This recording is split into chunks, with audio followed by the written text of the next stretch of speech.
den har han nok fået på gang.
Ungarn er nu åbnet for deres 10 år.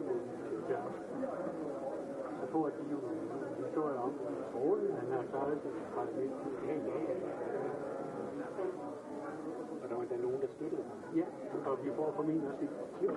Nogle af dem, der er særligt på Stine også.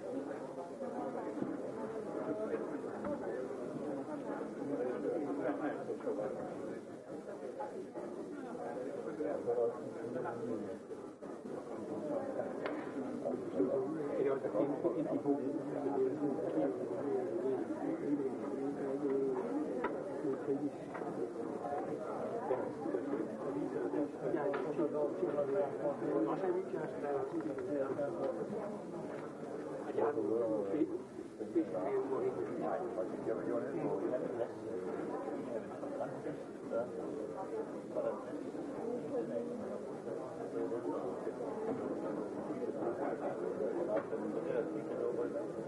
Det var også folk i gang, hvor jeg havde nede på eksamen.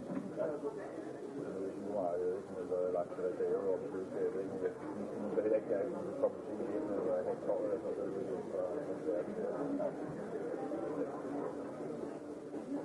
Men ja. Det er lige godt ved.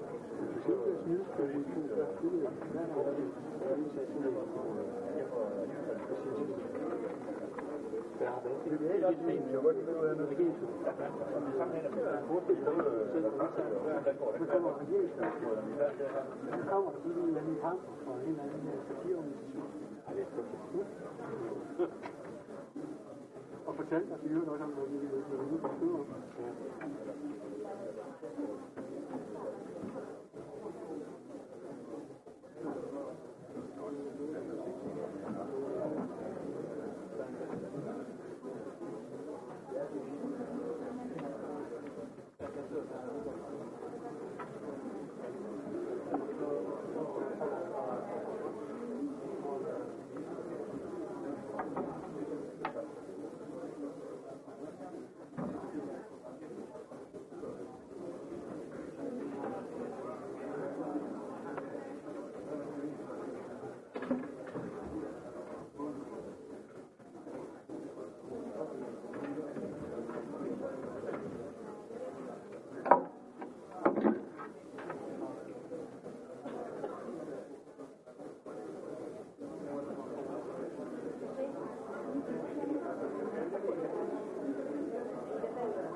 Jó napot kívánok!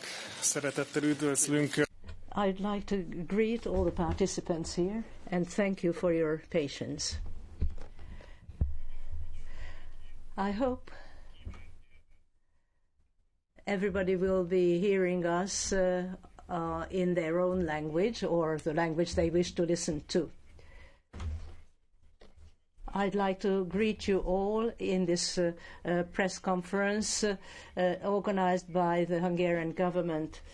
Here you find Prime Minister Orbán, Mr. TRÓCSÁNYI, the Justice Minister, and Mr. ROGÁN. I think the best thing would be if the Prime Minister spoke about today's meeting and his program in the European Parliament, and then we will be open to questions.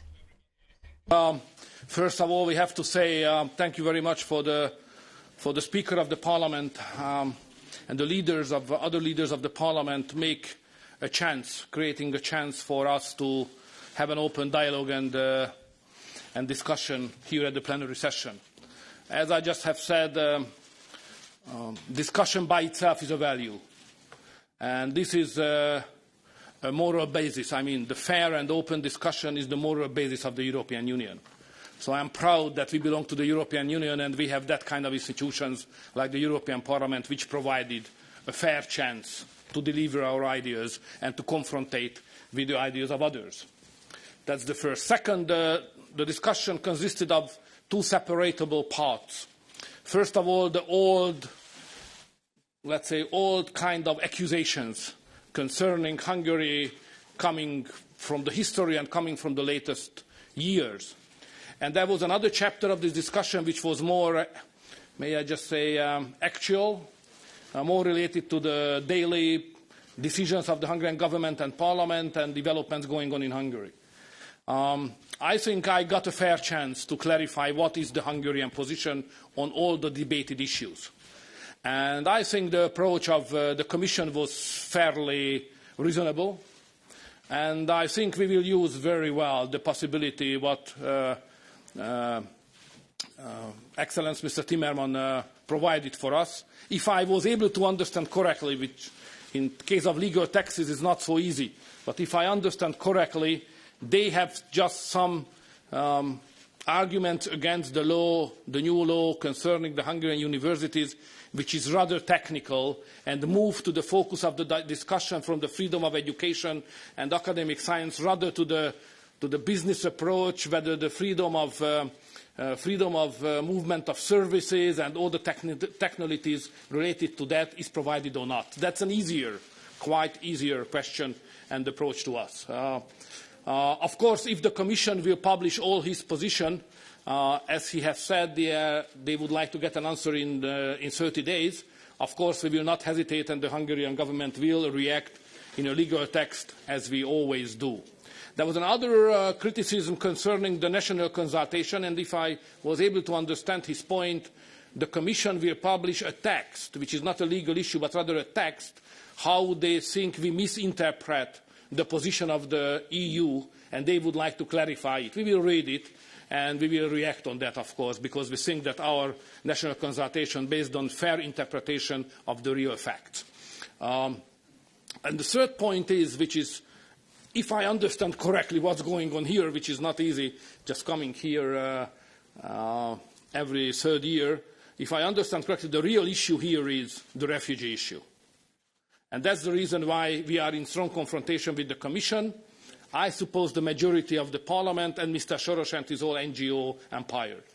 So I think at the core of this whole disagreement is basically the migration, and not just about the human rights of the migrants, but a little bit more than that. It's about how we envisage the future of European Union, because obviously we have a demographic crisis here, and we can answer in various ways to that challenge. We can answer in a way which was just presented here by some of the MPs, that if we would like to find an answer to our challenges, migration could be a good answer, therefore it is valid to deliver them to the European Union, not just because of the human rights, but because it's good for Europe. The Hungarian approach is different. We have the same challenges anyway that many of the other European Union countries, but the answer of the Hungarian government and the Hungarian society is different, because we think that we can answer that kind of challenges, even demographic, work location, labour shortages, and etc. We can answer to that challenges on our own basis, from our own resources. So that's the reason why in Hungary, probably this is the highest rate of GDP spent for family subsidizing system.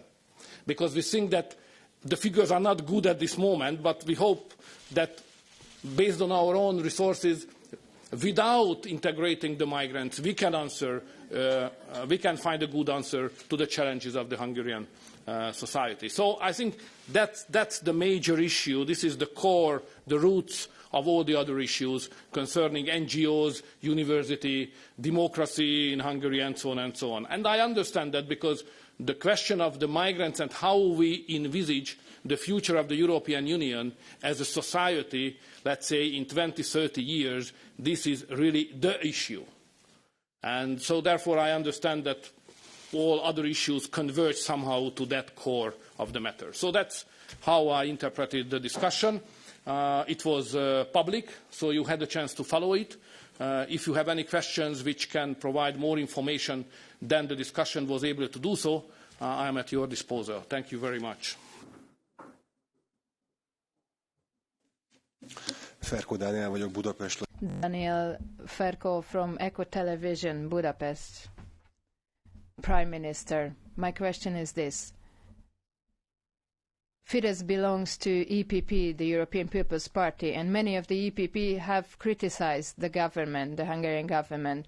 You will meet, Mr. Soros will meet President Juncker tomorrow. Do you expect the European Commission to exert some pressure on the EPP to exclude Fidesz from its ranks? I'm asking this because I have seen some criticism from EPP. The truth is that the EPP is like the European Parliament, a big family with different shades, opinions and trends. The strength of such a big European party family is how it can integrate these trends. This is not an easy task. Hungary is even smaller than the European Union, but I also lead a community that differs in its views, and it is difficult to integrate it. So I understand how difficult it is for the EPP. This is not unnatural. This is something that goes together with the existence of a party. And I, just like the EPP, like discussions. Sometimes I even enjoy them, because this is the proof of real democracy. This is a proof of democracy being alive in Europe. If we only bring good decisions, this doesn't say anything about the democratic quality of our decisions. The democratic quality of the EPP depends on the discussions and on the treatment of these discussions. So I will be doing the same as I did here. I do not count on the EPP adopting the communist opinion, because this is how it happened in 1945 in Hungary, that the democratic parties had to be named, that had to be disclosed, that had to be separated from the rest and excluded from the party. This is the salami technique. We all know this. If there is such a country, this is Hungary, Central European country. So I would warn the EPP from using this salami tactics and being sliced up. I can understand the liberals because they had to face a strong EPP. They tried to weaken the EPP and as the leader of the Fidesz, which is on the right side of the EPP, which means the traditional part, we will always be a good candidate for such a salami technique. We have to bear it, and the EPP has to bear it. Now, as regards Mr. Soros, this is an important issue. It's one thing how many of us here in this room believe Mr. Soros. Everybody can think what they want to, independently of whether we talk about universities or NGOs, how useful they are or how not. So this is free for everybody to judge. However, nobody questions one thing, which is the starting point of everything, which is that we,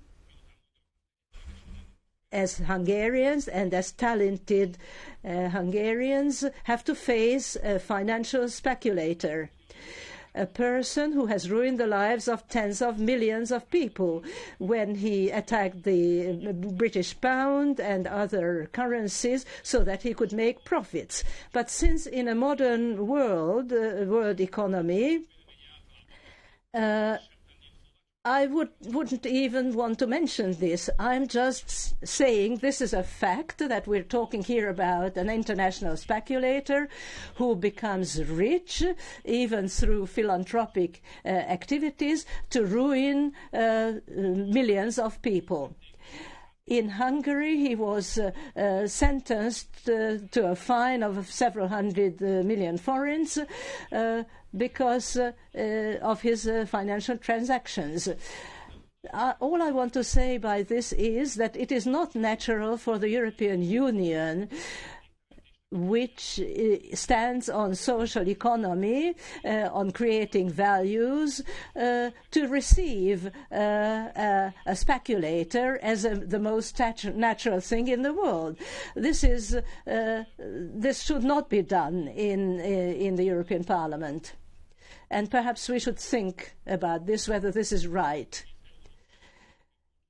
This is not going to shed good light on the whole European political culture, that the leaders of the European Parliament have opened their doors to Mr. Soros.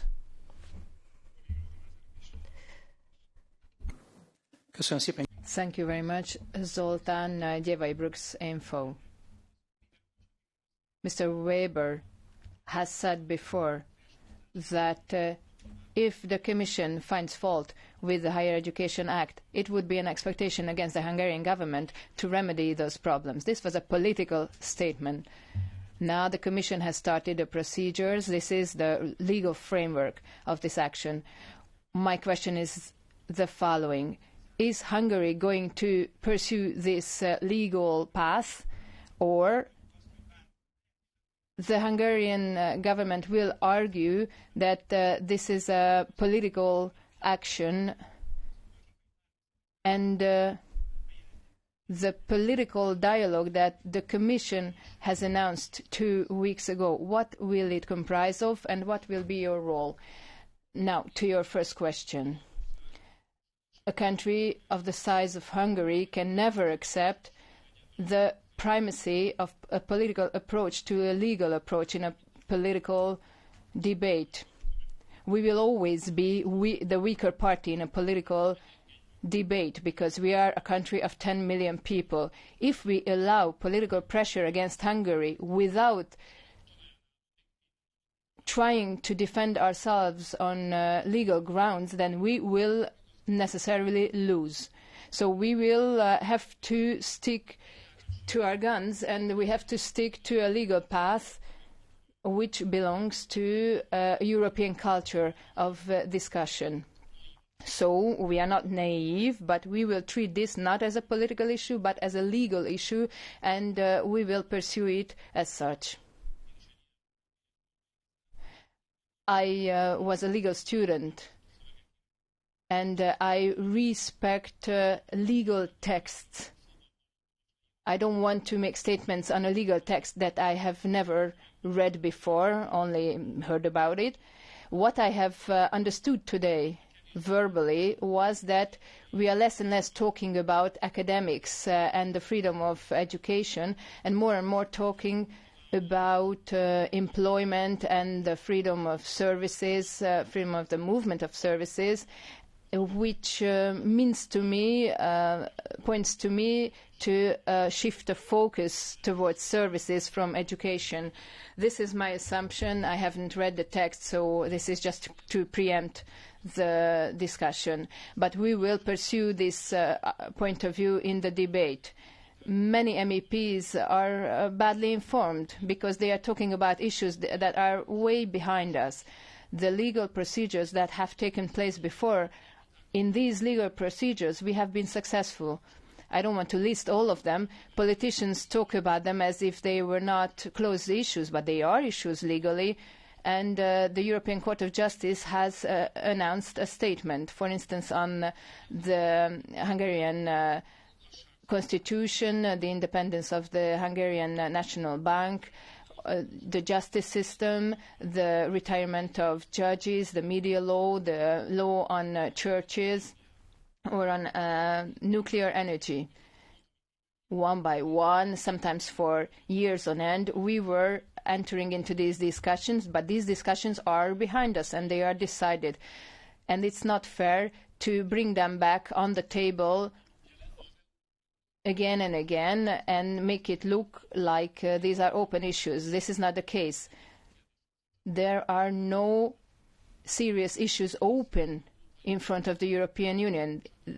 We do believe in legal debate in the European Union and in the legal path, and we are going to pursue this legal path. What is my role in this? Your second question. I can only talk about my role until April next year. Next question. Brussels diplomatic Anna Vandensky. Thank you. Yeah. That it's a legal debate, or you try to deal with it legally, but the basis of the debate is highly political because it's a concept of future of Europe, and you have different concepts. So how far are you going to protect the Hungarian vision, the vision of Hungarian people? Because today Mr. Farage suggested you to join Exit Club. Are you prepared to have a referendum on membership in the European Union if the clash of these two concepts goes very far? First of all, a proper person will thank for every invitation. So I have to thank Mr. Farage for his invitation in the Brexit Club, but I have to refuse him. But we are not an island. We live on a continent, and our fate is linked to the other peoples of this continent. So the policy of isolation is irrational. Cooperation is in the interest of the Hungarians. We have 40 years of the communist dictatorship behind us, and this is the land of freedom. So we want to stay here and discuss all the questions that need to be discussed. So this is not just my personal view. What is important is that more than 70% of the Hungarian population thinks that being a member of the European Union is a good thing. We are in an absurd situation. We have heard several arguments saying that we do not support the European Union. But at the same time, according to the Hungarian surveys and the surveys of the European Union, the nation that most supports the European Union is the Hungarian. So we will stay in the European Union, not because the politicians think that, but because the Hungarian population thinks that. But we cannot keep our mouths shut. If this is our historical place, then we have to behave like a free country. We have a vision of the future, and our vision coincides with that of other countries staying within the European Union. Obviously, there are differences between us, the most important being the question of migration. I don't want to dwell upon it for too long and pretend that I'm an academic expert on this question. But believe me that two different cultures, one of which is based upon religion and politics being separated, and this is the freedom. This is the basis of freedom, and we represent this view, and this is how our life becomes colorful. And there is another culture where religion and politics cannot be separated, because religion is politics itself, and this is the foundation of one culture. These two cultures will not be able to mix. There is no chance of that happening, of these two cultures getting mixed, the migrants becoming integrated, and a new quality or a better thing will come about as a result. We think that these will be two separate worlds, and those countries that let their migrants into their countries, their children and their grandchildren will live in a different world from what Europe is now. I am not even saying whether this is good or bad. All I am saying is that we should not be forced upon living in such a country. We do not tell other countries what to do or what not to do. If their citizens choose this, then they should choose that. But they should not force this upon us.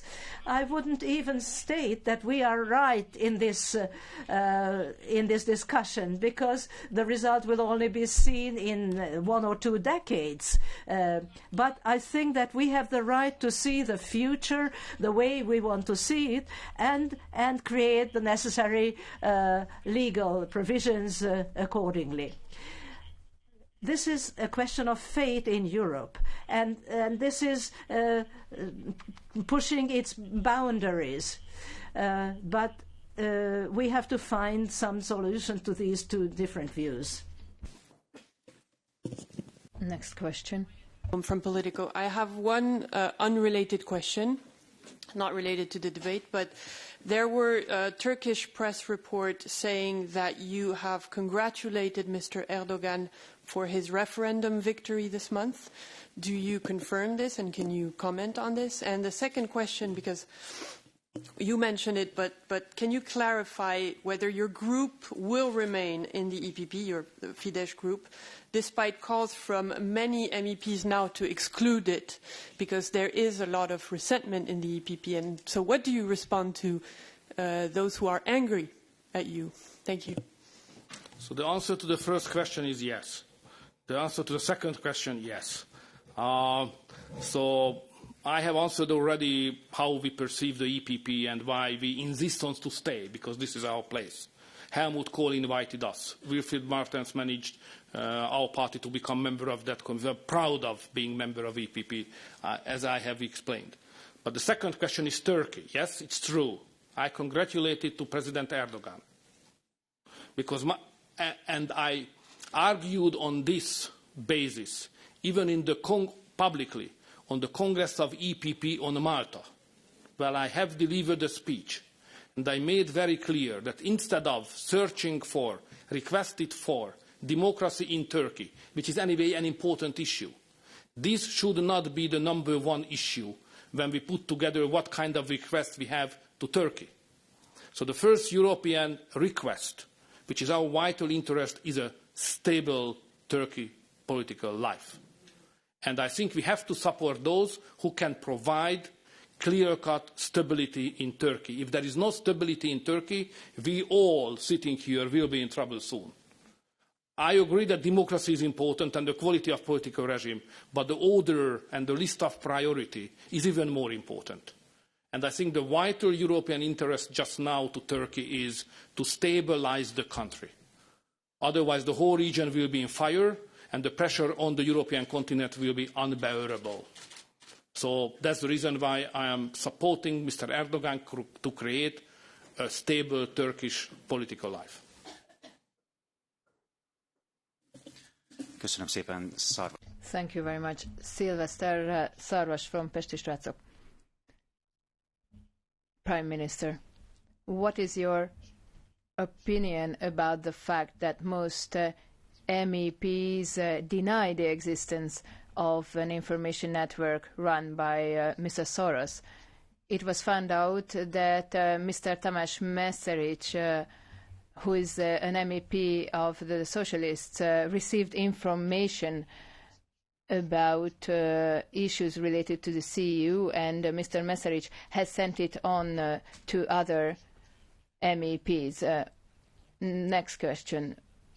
Why do you think Mr. Soros is being received in Brussels like the president of a state? Valamit most mondani fogok válaszként a második vagy utolsó kérdés. I will not answer cynically. He's a talented person. The question is, what kind of talent are we going to respect as European institutions about this issue in general? This is a very complicated question, and it's very difficult to answer this question or this series of questions. In Budapest, in slang, we would say that Soros György has been overexposed, so he has become visible. Whether he does positive or negative things, it is a fact that he has become very visible, and this is good news, because if we can see something, we can point it out, we can talk about it, and we can create a position about it. And this is very important. We are talking about politics, European politics, and many countries are involved, also Balkan countries and Western European countries. So the fact that this phenomenon has become visible is very important, and facts are not there to be covered up, but to be discovered. And there is another important issue here. When Fidesz, our party, receives money from a German foundation of the Christian Democratic Union or from other foundations, so we are not ashamed about it. We accept those funds, and we have a reason to do so. That's why I'm arguing that if somebody accepts money, then they shouldn't be ashamed of it. They should admit to it, and they should not treat it as something that is shameful and that has to be kept secret.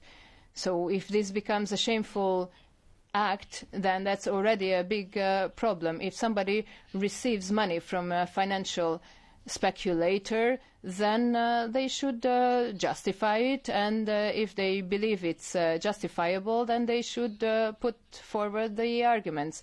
I'm not saying that they cannot be right. This problem is manifold, and we have to demand transparency. Hungarian law on NGOs emphasizes the need for transparency. We have to see those forces which influence our life in Europe and elsewhere. We cannot afford to have hidden forces. This is a very big asset in this debate. I know that this is a very difficult nut to crack, but these are huge forces, and the force that we are talking about is very strong, and it is not it's not my competence to talk about how many people in these institutions are affected, but we have to talk about these issues. there is a similar transparency law that is in the making in the European Union, but of course they are talking about Russia, if I understand it correctly, and some illegal left-wing organizations who want to torpedo free trade agreements. But the fact is there are forces which are very strong forces, and there are some movements of funds that are difficult to track. But we should be careful about something. We Hungarians are very sensitive to the correctness of debate. So when I make a judgment on somebody's opinion, the basis of my judgment is not what I think about the person who is talking. If we are entering into debates which are personalized and we are talking about persons and seeing reasons behind their acts, that's a very bad thing. I do not want to assume that Mr. Soros does what he does for certain reasons, but I want to know what his motivations are. And this does not exclude a high-level political debate. I want to see both transparency and goodwill in this political culture, and I don't think it's an impossibility. Kugyara Tamás, Eurologus Index. I'm from the Eurolog Index, journalist. Prime Minister, why do you not meet Mr. Soros to discuss your different viewpoints? I met him in 2010. He honored me by visiting me, and I suggested we have other meetings, but they have not come about.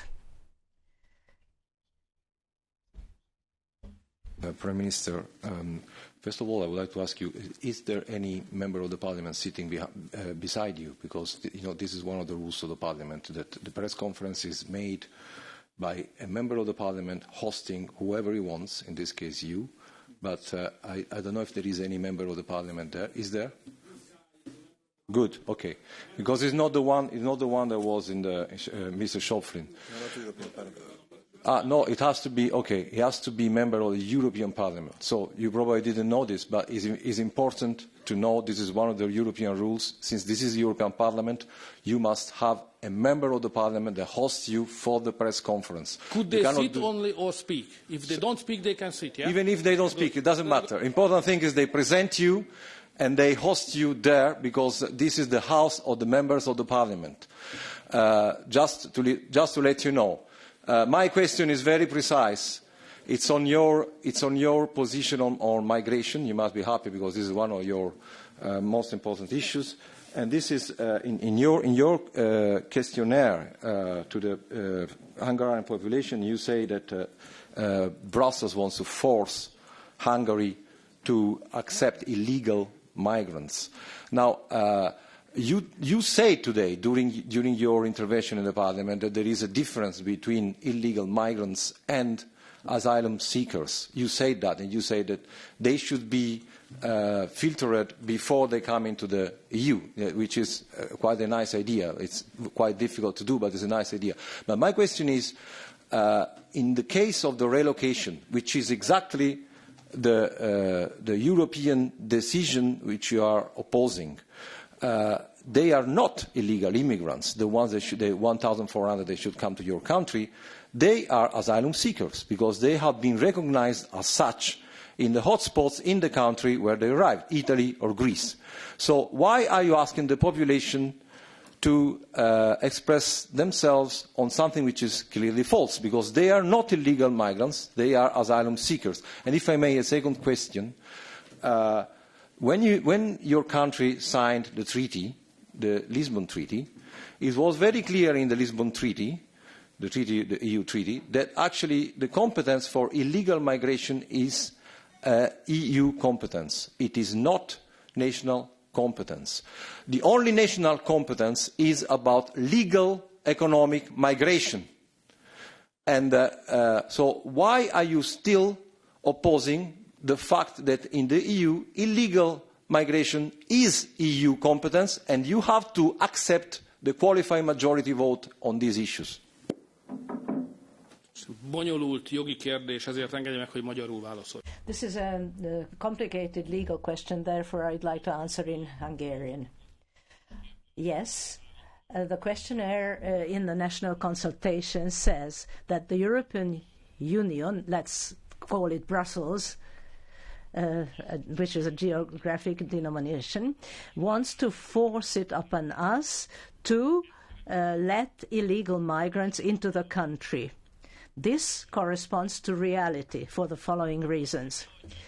When somebody lodges an application at the Hungarian border, the Hungarian authorities examine it. If they say yes, then it's okay. And then it is not an illegal migrant any longer. However, if the Hungarian authorities say no to this application at the border, then that person who applied for asylum has the right for to appeal this against this at a court. And according to the European regulations, he has to be let into Hungary, into the territory of Hungary, until the court's decision, even though this has not been decided whether he has an asylum right or not. The Germans and the Austrians have accused me so long because all these people who have appealed, so their cases have not been closed, had to be let into Hungary, and they went straight away to Austria or Germany. And they blame us for this, and actually they are right. We could only see one solution for this not to happen, and that is creating a transit zone at the border by which they still do not enter the territory of Hungary, and they have to wait there the judge's decision of this appeal. Now, this is the topic of discussion. This is what the European Union discusses. But if they go back to the previous state, then the European Union will be forcing illegal migrants upon us whose cases has not been legally closed down. I don't know why it is good for them, for these migrants to go on to Austria, Germany and Sweden. So I think the question on this questionnaire is correct, because we do not want this to happen. As regards migrants, the Geneva norms are clear. There are no à la carte refugees.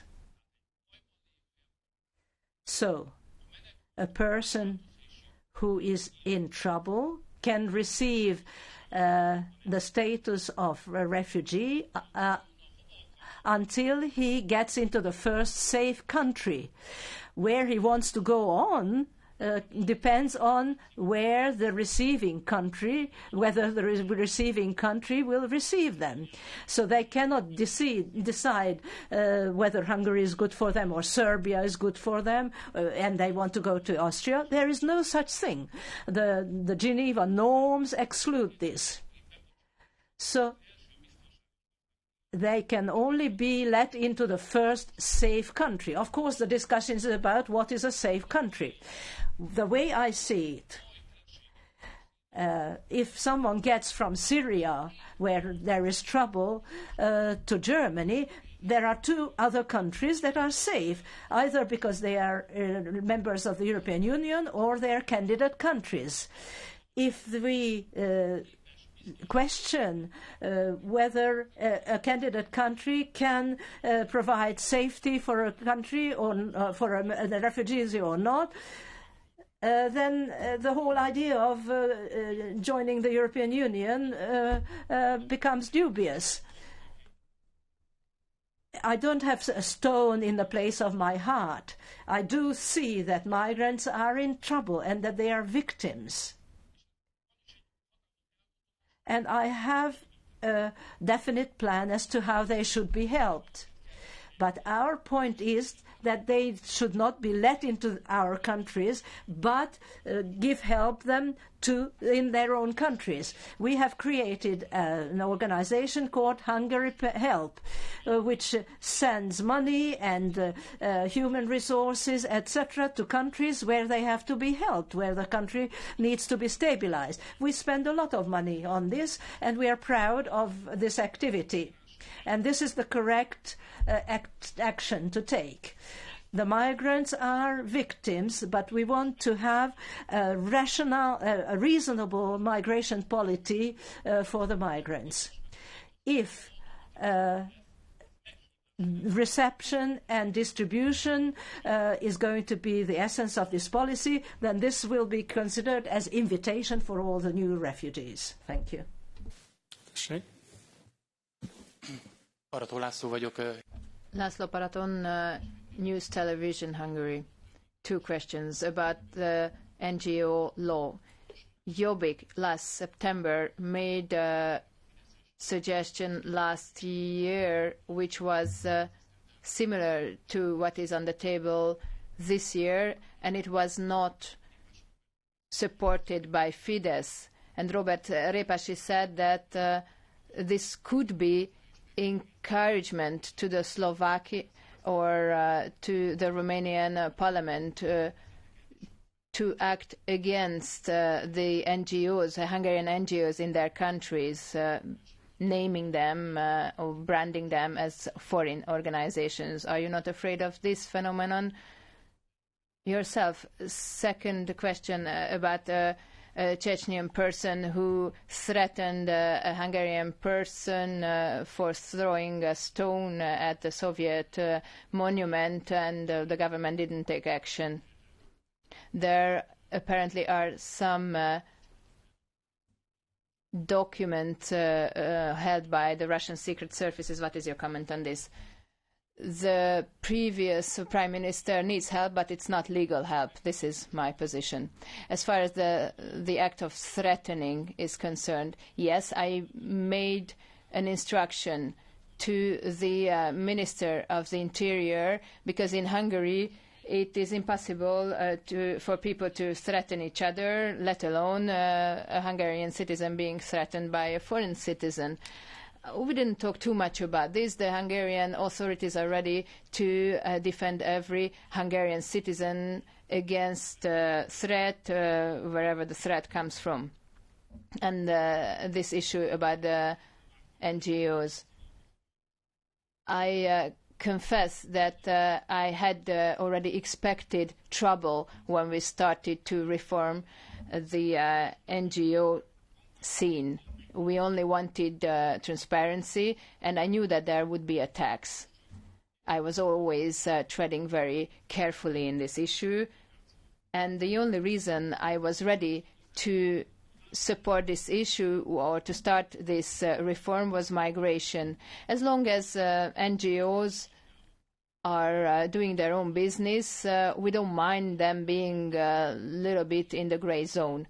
But when we are talking about the most important issue for the next decades of Hungary, what will be the ethnical composition of the country? Who will live in Hungary? Can we defend ourselves against migrants? And can we control our external borders? And these NGOs, in these key issues,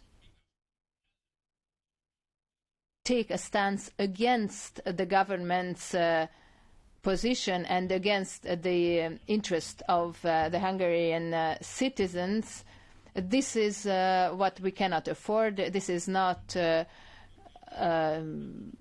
a game, and that's why I took a firm stand. And we are talking about 8, 10, 15 years. This is a constant threat. We don't know what will happen to Western Europe, how long it can hold on as the safe place that it is today. This is a very difficult situation, and transparency is the bare minimum in terms of organizations who want to break down the fences. They want to help migrants to enter the country and to exit the country afterwards. So that's why we decided to take a firm stance. György Bála, chain bridge radio. The first vice president of the European Commission has criticized the national consultation. Are you going to withdraw the consultation? No, we don't have any reason for that. I don't think we participated in the same debate with you. Mr. Timmermans promised to submit his criticism in writing to the Hungarian government. I'm looking forward to it, and I will answer his questions. Horváth József vagyok, a 888. József Horváth from 888 newspaper. What sort of means do you have to protect national sovereignty against international speculators? I think we shouldn't be philosophizing. We should look at specific issues.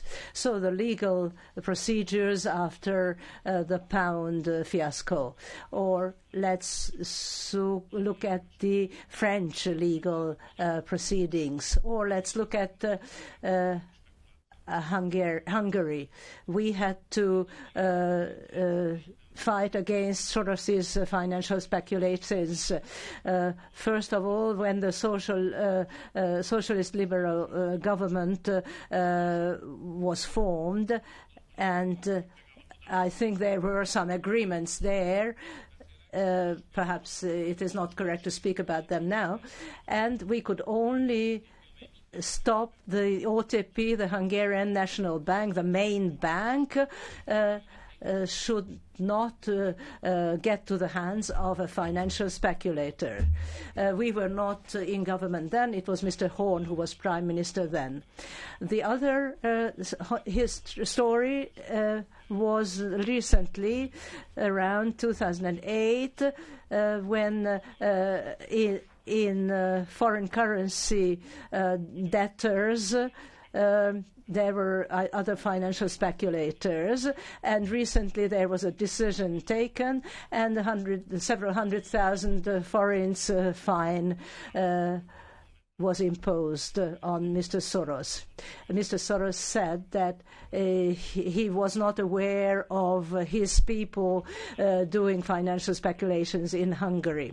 So I'm mentioning all these examples because there have been speculations that nation states have fought against with success.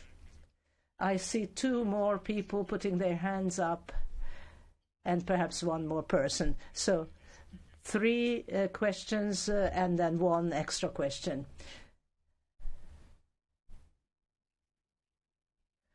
I am from the Hungarian television.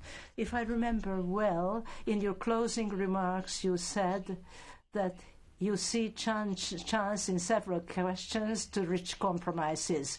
I'm interested in which they are and whether there are any migration questions among them. And if we're talking about migration, am I right in saying that Mr. TRÓCSÁNYI was discussing some issues here? Mr. TRÓCSÁNYI was not able to discuss these questions because he was my bodyguard. His colleague actually had discussions, but I don't know what result these discussions had. Okay. We know that what the questions are, but without the knowledge of the negotiations, I don't want to dwell upon them. Mr. Timmermans mentioned certain claims on the part of the Commission, and some of them might actually be justified, because he wants the European Economic Area to permit to create a university in Hungary. I don't think there are any obstacles to that, because this was our objective, that universities from the European Economic Area could create universities. But these are not the same as rules for countries outside the European Economic Area. Before coming here, I have read all the basic documents and agreements about universities of all the European countries. And they are much stricter and exclusive than the Hungarian regulations. So there are countries in the EU where no universities coming from outside the EU can exist. In other countries, the conditions are more severe than in Hungary. So I think that we will be able to defend our regulations against Mr. Timmermans, because if they do not want to have double standards, then they have to accept what we say. And anyway, higher education is in a country's mandate. Okay, the next question. Prime Minister, you know that in 10 days the French will vote for the second round of the presidential elections. If you were a French voter, would you support Ms. Le Pen? Because what I hear is comparable with your program about migrants, about the future of Europe, but you want to stay in Europe and Ms. Le Pen wants to leave Europe. So would you support her? Milyen szerencsés ember vagyok, hogy nem vagyok francia. I'm so lucky not to be French. Normally people think differently, that perhaps it's better to be born French and not Central European. But there are moments when you think differently. Now, this is how I would have suffered in the French elections. My candidate was Mr. François Fillon, and I do not believe anything that is said about him, because he is an honest person, even though he might not have defended himself. I worked with him for years, and we had serious discussions, and I have a letter in which we actually fought. So I know him well. He is someone who wants to bring back French gloire. So now my heart is heavy when we talk about French politics. I have one supplementary question from Echo TV. Mr. Verhofstadt and Mr. Pittella actually called you communist. What do you think about that? If this were not in the European Parliament, I would find it amusing. But I understand them. It is not easy to be sitting in Western Europe and understand what is happening in Central Europe. If we put ourselves in their shoes, then what do we see? We see there is a country called Hungary, whose prime minister was in the opposition for 12 years or for 8 years, and now has been in power for several years, and actually corresponds to all European norms, because he accepted it when he was defeated, and now he accepted being elected. Let us be modest. The change of the regime would not have happened in the same way if Mr. Sayer, who is present here, had not been present, and several of us, the founders of Fidesz, Mr. Deutsch, who is standing there at the back. So if we were not freedom fighters, anti-communists, then the change of the political regime would have been different. And we were on the anti-communist side. And this has to be seen in the western part of Europe. And we were members of the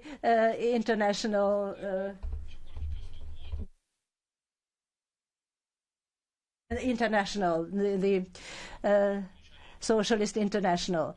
And even then we spoke about what we think about Europe sincerely.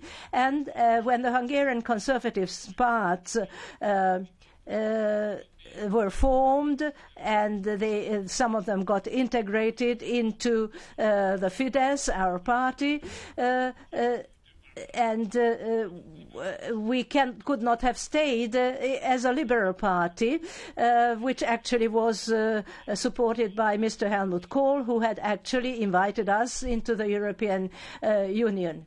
We were immediately accepted as members of the European Union. So here is Hungary, the black sheep, where unemployment is at 4%. The financial issues are okay. The budget is okay. We put tax on banks, etc. So we try to deal with the crisis in our own way, but it proves to be successful, and it actually goes against the different European dogmas. And we have a Christian national basis, and we win the elections once, twice, 3 times. We have a 2/3 majority. So what do these people understand from this? People who were born into democracy, where they have never seen a dictator, they do not know what oppression is. So it's difficult for them to understand this. I understand that this whole phenomenon, this Hungarian way of dealing with crises, the Hungarian economic system based on work, a system which actually says that it is not liberal, is difficult for them to understand. So in this coordinated system, they do not know what to understand. And if they do not understand, they become angry and they attack. And they say terrible things to each other, which you wouldn't perhaps say to another person in a pub. This is because they are angry. They say, therefore, that this is a bad party, this is a bad country, they should be outside the European Union. I don't think this is a serious intellectual situation. I think we deserve more. They should make more efforts to understand us. This is why I always say they should give us respect. Folytatjuk. Thank you. Thank you. We will continue orally. Now do it again with double standard. I mean, come on,